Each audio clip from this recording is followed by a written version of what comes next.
We lost Dennis Perrone this last year, and he was the father of medical marijuana. And he was around with the Harvey Milk crowd and all that sort of stuff, so I feel safe in saying what I'm about to say. My name is Anthony Taylor, and I'm here to recruit you. I need every patient on this square to come up and talk to me about how they can come to the commission and talk to the commission, because this commission needs to hear from patients. They need to hear from patients at every meeting they have. They need to hear from patients when they go on the listening tour. And most importantly, you have to get all your friends and all your grower friends to stick with the program. We're down to 45,000 patients right now, and that's unacceptable. This is a fee-based program. If the fees go away, the program goes away. So renew your goddamn cards and get your growers to stick with growing for patients and quit jumping the fence and going to OLCC where everything is upside down.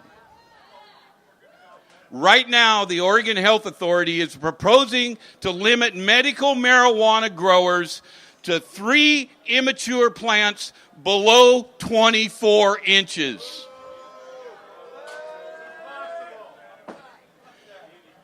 You can't even grow radishes like that, let alone a fragile plant, a fragile strain that's really helping 3 or 4 year patients. So, stay abreast of what's going on with the OHA. Their Rules Advisory Committee is meeting on Monday.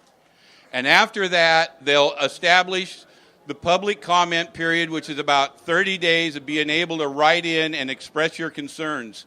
If I don't get that number for immature plants up to about 15 to 1, we're going to have a little bit of a revolution, because I'm going to call on all you patients and all you growers to help us with this. I've been a lobbyist. I was the first paid marijuana lobbyist in this state in 1985. I've been doing it off and on for a long time. And I will tell you that we need your help in the legislature. But what I have avoided doing, because of my experience in the legislature and because I know that when you go speak to the committee, you get 2 minutes, I'm not willing to ask patients that are in wheelchairs and oxygen 24/7 or in a hospital bed in an assisted living facility to come in and participate in that.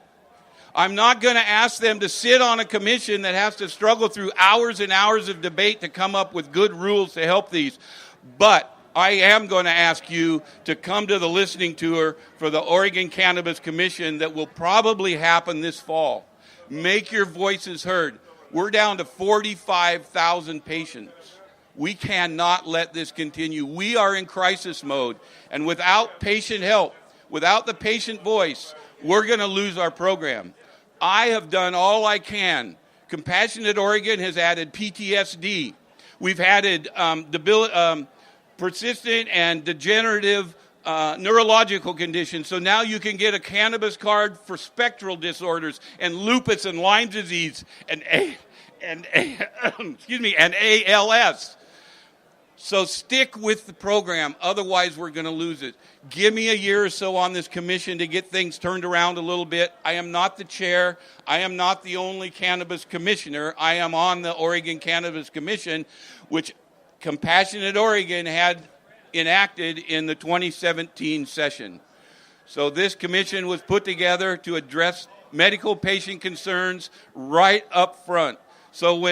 So we have the concerns about doctors not giving us the appropriate medications.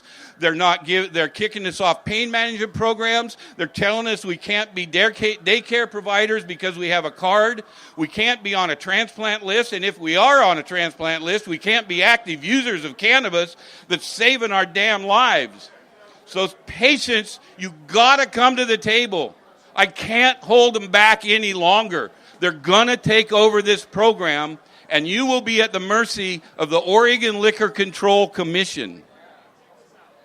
Enjoy the rest of your day.